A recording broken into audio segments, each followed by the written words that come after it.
de Christ est frappé. Des églises et puis moto. Chapelle de vainqueur dans les métiers, incendie mon peu toujours à Tewana. Ba dégâts mon peu loupé wana. Na Shekina Ziki, banda na pavillon liboso, ti na dernier pavillon. Ils ont moto nzambe. Retour ba pasteur ba bibilo ba zaranango ba secret na bango. Moto nzambe yo moni genre humiliation na nini. Nzamba teibi au cas pasteur to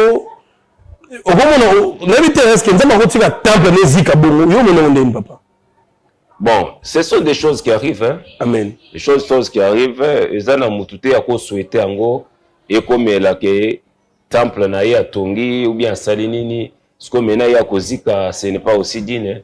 Ils ont bien été vraiment bisika le révérend pasteur Dioka. Zambalo l'a fortifié motema na yo. Ce n'est pas facile. Pour nous, on est même dans la famille, il y a Kobota, et c'est un problème. Nous sommes par rapport à l'Oteka Mokoro. Mais lorsque tu es makambo sala, mais vous avez un posa ya mwana. Moi, c'est na yo.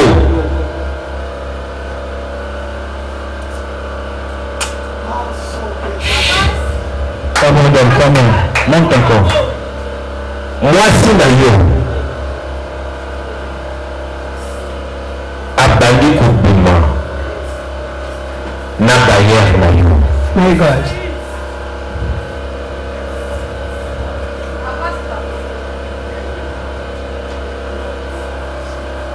Kubima yo bazalaki kubima na yo za pamati. Mokumbo ndizayi. Et voilà, grand merci, mesdames et messieurs, très chers amis téléspectateurs, vous nous captez sur nos antennes. Bonsoir et bonjour, ça dépend de l'heure à laquelle vous nous regardez. Jérémy Luemba, les renards du désert et devant vous. Alors, abonnez-vous massivement, commentez, partagez également ces liens pour édifier les autres. Je suis avec le pasteur Jacques Mbala. Alors, on va tenter de parler sur la spiritualité, mais également sur d'autres points d'actualité. Vous le savez, nous sommes le 25 mai. La communauté kimbanguiste célèbre la naissance de Fumu Kimbangu, le grand prophète de Dieu. Alors, tout le monde est partout, mobilisation, sensibilisation, il y a l'embouteillage qui se crée partout parce que Kimbanguiste va célébrer Noël. Motama ya prophète Simon Kimbangu, Vuluzi. Et on va aussi toucher les Gambotali Shekina Tabernacle, cette grande église qui a été frappée par le feu. Rappelez-vous qu'en 2025, c'était l'eau. Il y a eu inondation là-bas et maintenant comme incendie, on se demande est-ce que les Kanda Nzambe, ils allaient moto Nzambe Ndebeti Bango, ils allaient retour à Kisi passer au Simba ou bien comment? Je suis avec mon invité, pasteur Jacques Mbala, à qui je dis bonsoir. Bonsoir, bonsour. Jérémy Luemba, ça fait longtemps.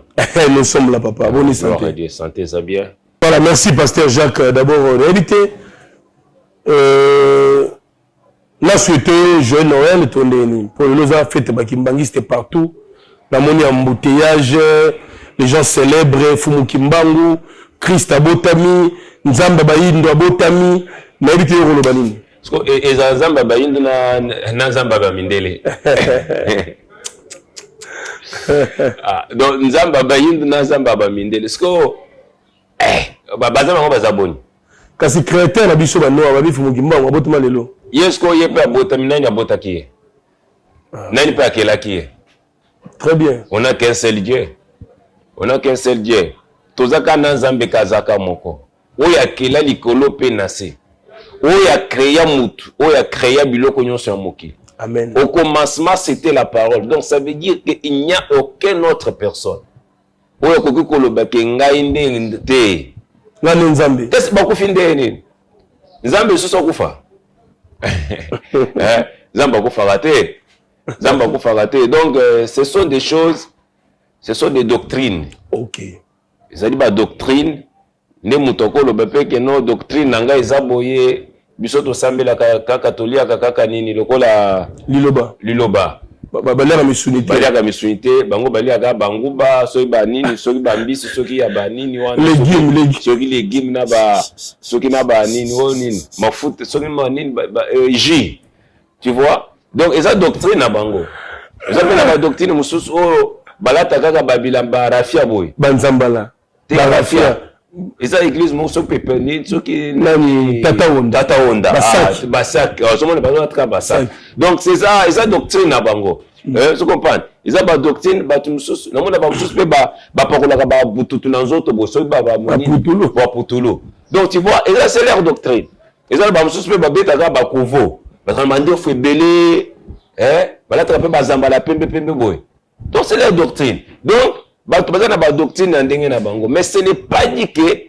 eza nzambe te ou bien aza messi ou aza nzamba ba no ana nzamba ba yindo te wana ezalaka te ozaka na nzambe moko. OK donc yo non o conseiller na yo te est-ce que na makambo na nzambe oso ka banda du début à la Bible jusqu'à la fin nango yo so to ka makambo batanga ke ezalaka na jour moko to benga ngo Noël eza jour ba célébrer ngo jour non Simon Kimba botami na Bible ezate mais ata Yesu ye moko tango botama ki wana est-ce que so mona attendre baba pesa ka jour à le 25 neni eza Noël eza jour o Yesu botama ki est-ce que yo so mona ta ba yeko le makambu to banda makambu na Nzambe o de to yoko lango mende to landaka est-ce que so yoka ke no eza ba apôtre ya Yesu ba célébrer jour moko bo no jour ya le 25 eza jour à Noël po makambu ba calendrier bandi le lote makambo ba le 25 Noël banani bandi le lote ça va bloquer kala ça va bloquer kala ça va bloquer kala ce n'est pas biblique ce n'est pas biblique c'est leur doctrine mais yo célébrer Noël te ki mangre on célébrer de Noël donc ya mbotama ya mutu est-ce que Bible zo lobake ezala likolo ezala na se ezala na sous-sol bakoki ko comparer na eloko moko te ata na ekeko ata na nini donc beaucoup imiter l'autre côté donc Dieu est Dieu est souverain et c'est lui donc les hommes comme ça to vanda comme ça to salaboye comme ça non là c'est leur doctrine mutoko ko vanda non comme ça to salaboye bisonga na moni to sambe la boye ngana miri to salaboye eza na nzamo so babenga ka begeni konini moko ya communauté ya kabutaka bango basambela kani mitakala wala kasai même pas pe ezali babe yango d'autres fois lumière mobutu pe akanga ke yango basambela mitakala donc c'est ça donc on que eza doctrine na bango ko leza ba problème pour de religion ça ba religion ça belé batuna batu bazana ndenge na bango. Allez, merci beaucoup pasteur Jacques, merci beaucoup, c'est intéressant mamolobi mais toujours même que le nom de l'église corps de Christ est frappé des églises et puis moto chapelle de vainqueur na limité incendie mon peu toujours raté wana ba dégâts mo yo tshiko loupé wana na shekina ziki banda na pavillon liboso ti na dernier pavillon eza moto nzambe retour ba pasteur ba bibilo bazaka nango ba secret na bango moto nzambe yo moni genre humiliation na nini nzamba teibi au cas pasteur to okomona n'habite est-ce que nzamba kotika temple nezika bongo yo mona ndeni papa. Bon, ce sont des choses qui arrivent, hein. Amen. Des choses qui arrivent. Ils ont mutute à quoi souhaiter ango et comme la que temple na ya tongi ou bien salinini, ce que mena ya kozika, ce n'est pas aussi digne. Ils ont bien été vraiment bisika le révérend pasteur Gioka, Zambalo l'a fortifié motema na yo. Ce n'est pas facile. Pona muto yebi pasi ya évangile. Pona muto yebi pasi ya kotonga esika. Donc c'est un peu très difficile parce que déjà douleur makasi na motema. Comme on a musala salaka donc a dépensé beaucoup de choses. Oui. Donc ça fait vraiment très mal. Ils a perte. Ils a perte mouné les abiloko belé, les abiloko belé. Mais justement je me souviens en 2000 entre 2009, 2010 ou bien 2011 parce que il y avait des fois je partais aussi prier là-bas. Oh, la Shekina. La Shekina. Au Sambela Pekuna. Oui. Sambela Pekuna. Et lorsque ba matériel wane e utaki poto eye. biso totalaki yango wana tozana na ngambu bazana na ngambu ya des bonhommes côté bataka aigle ya nini ya salongo ya salongo côté bachaka aigle wana bazana no nande ba image wana yaka nde balakisa ba matériaux wana ndenge zokoma nde makambutu wana donc ba dépenser ba mbongo ebele mais Shekina yo sembla Shekina parce que dit on va payer ça au la TVT au la TVT bon c'est ça aux hommes yango makambutu le bela ba doctrine te yango makambutu ko le bela ya Simon Kimbangu ti Simon Kimbangu azape prophète ndenge za mpale mais eza dinte bako benga Messi Messi anani bayin Messi anani ya bayin est-ce que bayin nani akela bayin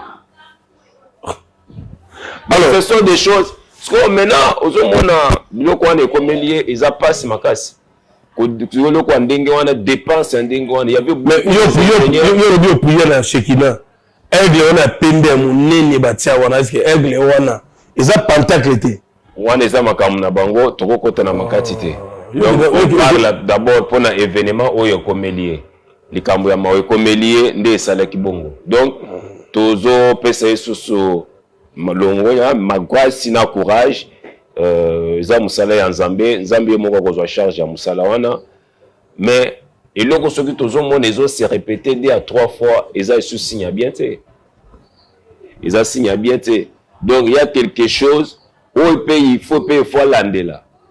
Tu vois que aujourd'hui presque ba église de réveil sur balandi ba ko soutenir mais lui azaka mutute azaka même voir même dans les messages aza toujours na donc tu vois ce sont des choses qui peut être venues pour lui rappeler un peu quelque chose. Est-ce que papa il va enseigner un peu quelque chose il y a côté de sinon tous accords du Christ malgré tout cause à la na département ou bien na communauté différent mais l'œuvre c'est l'œuvre de Dieu. Si yo comme misala yo moko ça veut dire que ça le kola ko do ozumu tongo en otage ya yo moko. Donc ce sont des choses oyo ko kiko sala ke été aye. Ko ba bi nzamba enseigner l'amour du prochain. Pour ya zalata ba ndinga ba kufeli basi ayaka te. Ata ba pasteur a kufeli ba mona bino ko na chez ba mona biso ba chrétien réveil oyo. Et tu vas payer. Selon ba enseignement na bango ya ba ndeko na biso ba branamiste. Bazwaka bato mususu lokola ce sont des païens. Bango nde bayebi nzambe. Bango nde bazana nzambe. Mais bazo bossa na ke prophète na bango ala muto Branham nzambe nde muto akelai. Nzambe nde muto asala ke yaza. Donc aza muto te oyo ke bino boko koloba ke muto parce que ça devient comme si que c'est une idolâtrie. Comme idolâtrie. Bozo adorer mutu. Mais or, ce n'est pas possible, ce n'est pas bien. Donc, ce sont des choses, pour moi, ils ont dit une leçon, au baye pour rappeler, pour tel que non, au ciel, il y a quelqu'un. Amen. Au ciel, il y a quelqu'un, attaque aux autres salanini, mais zamba rosunga. Oui, bien, attends, mawa, ne mutu comprena kama kambwebele. Parce que ils ont dit, moment même, Bible, les autres, natango ya esengo sepela mais natango mawa kanisa pourquoi kanisa n'est-ce qu'on zomona ba réalité ya vie c'est simple ça vraiment zamba songaye vraiment. Allez tout était bien dit pasteur Jacques monde entier botala biso c'est vrai tout va na élément moko il faut ton accès bandeko marambo nzamba osala ba kaiza ebele ndeko na pa mako bota nabité tout ça en vidéo hein sur la vidéo total extrait à image bomona oyo komela ginde ko mwasi comme le couple na bango pour la kozala kobota moi ça me tenter ameka mbali mususu bayer na ye soki kokota c'est kokota et le nzambe a exposé je pense que tout la vidéo ils appellent les sommes de regardons. Bonjour. Boni. Kimia papa. Comment Sacramento. Sacramento. Vous êtes musicien.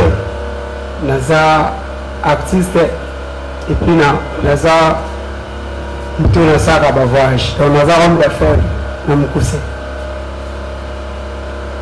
Ngana tuliyo kako za musicien et bisina ke naza artiste. Tomba makamususu nga moto na webi ko. Merci papa. nga motu na yeli nde na bengeli wa. Merci.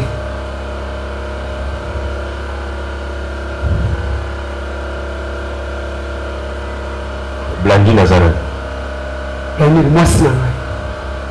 Mwasi na yo. Est-ce que mtoko bete na zambe maboko makao?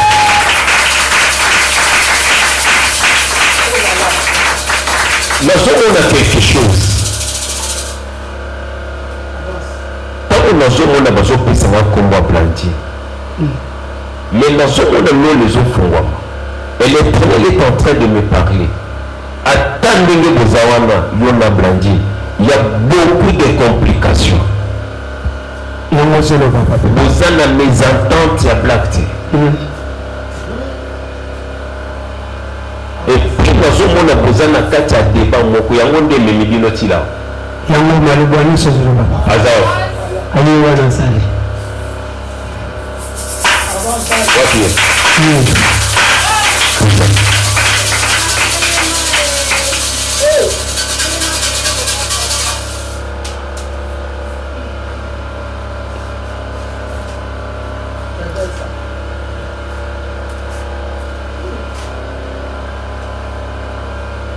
Nous avons un combat.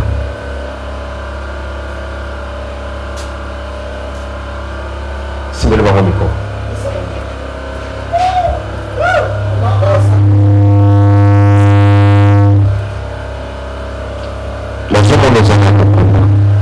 Amen. Mais mon combat, nous avons déjà 4 morts, 3 morts. 4 Dès que nous avons un combat, zalaka na supersoki bazo prophétiser pour la route. Betaka maboko ndenge tobeta boko ndenge olimo na nzambe pe ezolokalize yo. Ndenge olimo na nzambe pe ezomona yo. Oyo tozopesanga amesika molimo na nzambe lokalize yo. Tika molimo na nzambe lokalize yo na tonga lelo. Onote! Mais eloko nazomona mobali na yo aza na tuti na tembo. Papa. Est-ce qu'on peut acclamer Dieu? Le Dieu de notre cœur. Est-ce qu'on peut l'acclamer encore fort? Avance-le. Est-ce que aux hommes du Mama Loba? Loba papa, on te dit. Est-ce qu'aux hommes du Mama Loba? Loba papa.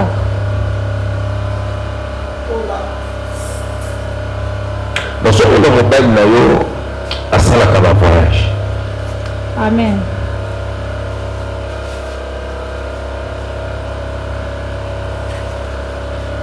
Faut que tu me vois à la pub de papa. Commandant. Pas capitaine. Regarde, vous à la pub de moi.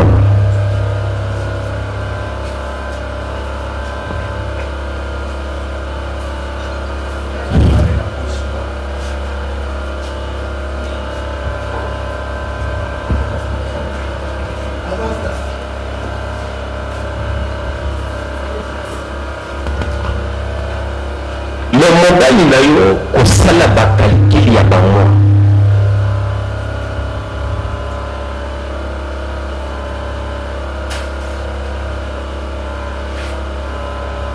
Toi tu as des problèmes. Tu as des problèmes.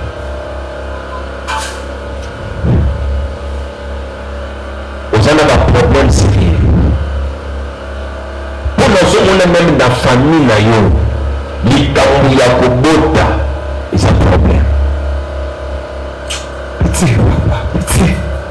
Nyonso oyo ozosala nyonso par rapport na oteka mokongo na yo. Menas kotelema ke oyebi makambo osala me oza na posa ya mwana mwasi na yo.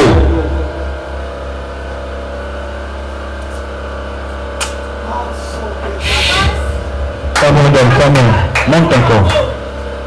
Mwasi na yo abandi kobima na barrière na yo. My God.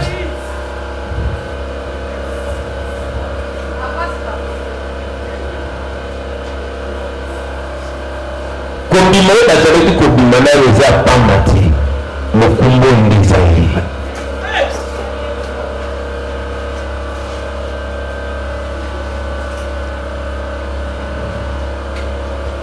ciel est ouvert. Zala motema makasi. Et c'est pour cela aujourd'hui même des fois, ata mwasi na yo, aujourd'hui on a mon doigt na kukakosenga bino bambonga ndakute. Et ça cause la relation.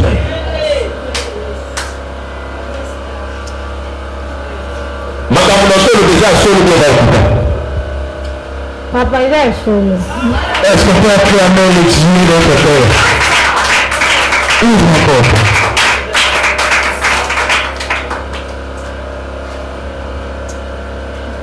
Passez le micro. Vous savez combien de fois? Non. Non, Omuda kumina mbokali na ido mbokali na yeye pia kunywana. Basi. Papa banda la kota libala. Bala mbala na kusai de 6 ans. Na kanga zente na kati na mwana te. Ya moi sala ke na binana libanda na tala soki ngai na ga defo de impara defo. Alors na mona ike c'est le défaut est pas en bas na ngai. Ya wana to bane ko bota te. To la ni pendant 6 ans. Zeme zake mwana te lokote. Ele vai tirar na libanda para yeba. Est-ce que ngate na bota ko bien na bota ate. Donc na bina libanda. Et quand on peut. Ni nena ka bonga avec ya 4 mois.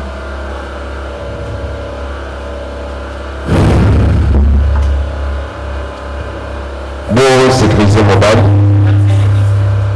Mobile c'est comment? Maman dans les choses c'est comme mon côté. Maman va dans le na kushindana bino après quitte. Est-ce que nous pouvons avoir des pénalités de ma classe? Et voilà, de retour sur ce plateau, merci à la régie finale.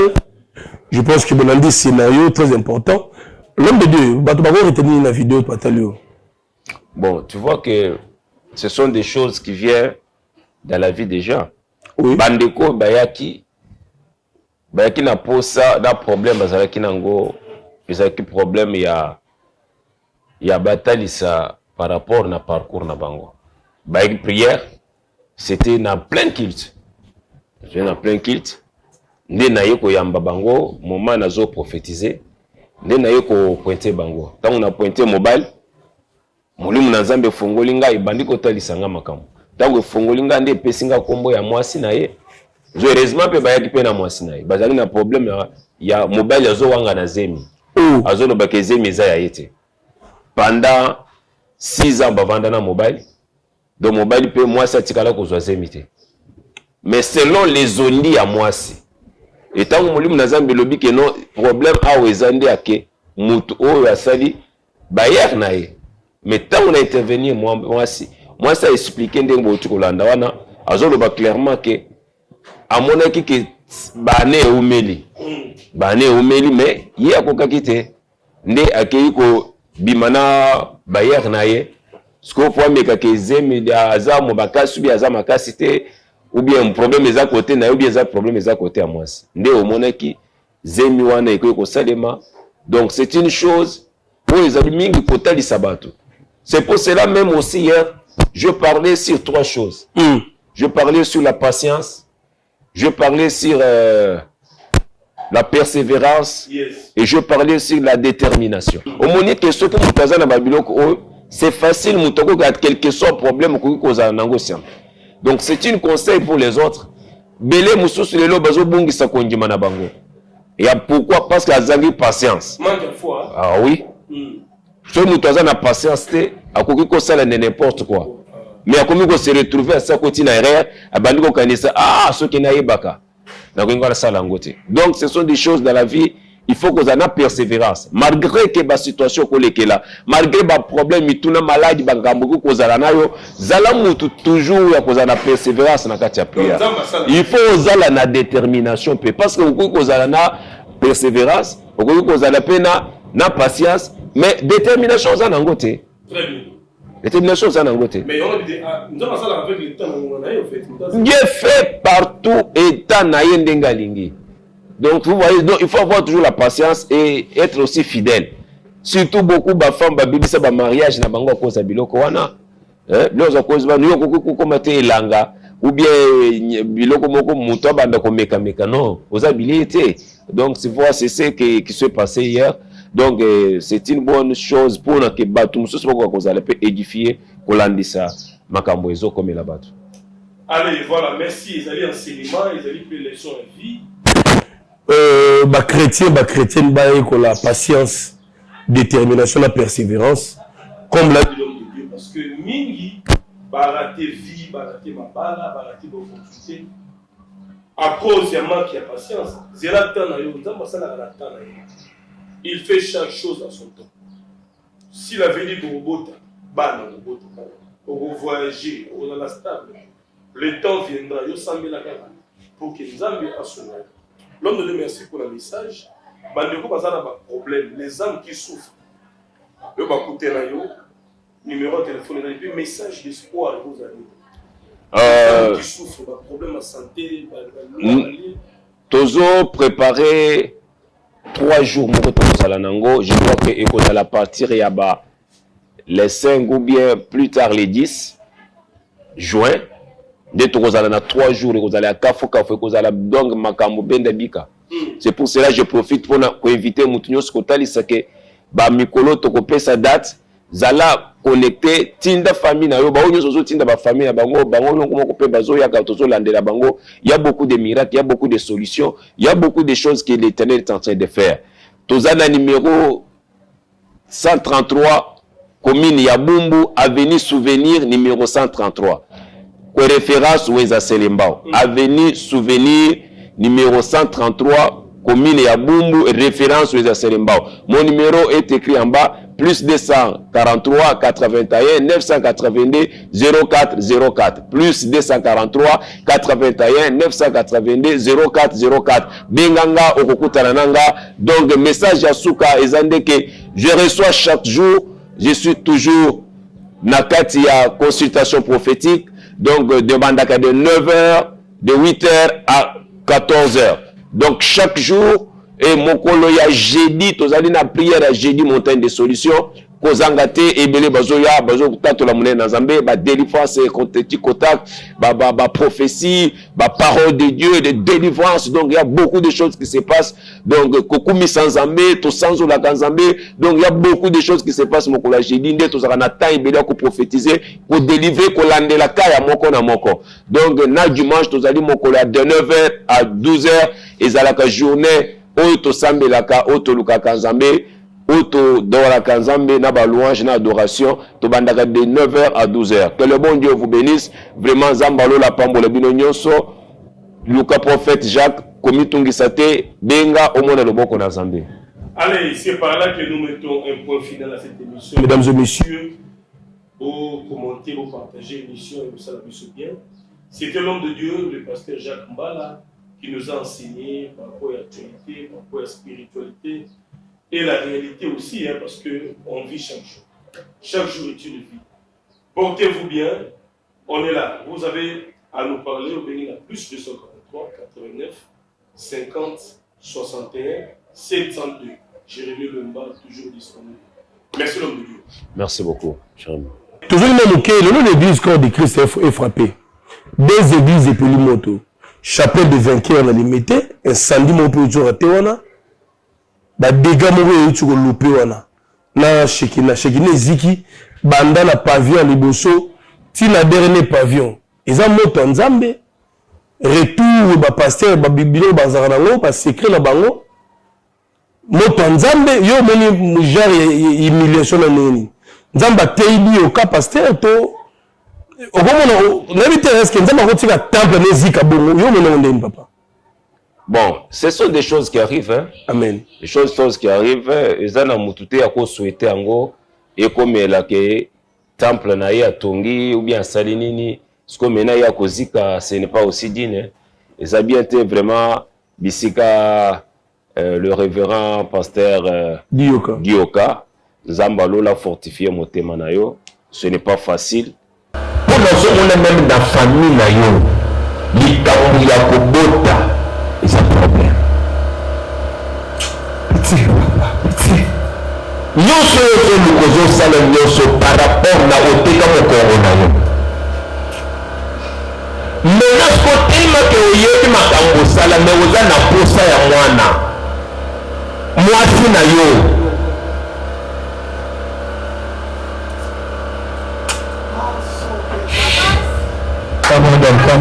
monte encore mwasi na yo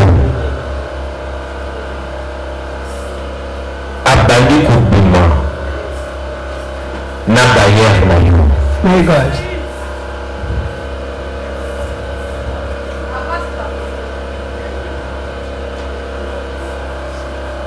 Kobima oyo bazalaki kobima na yo eza pamba te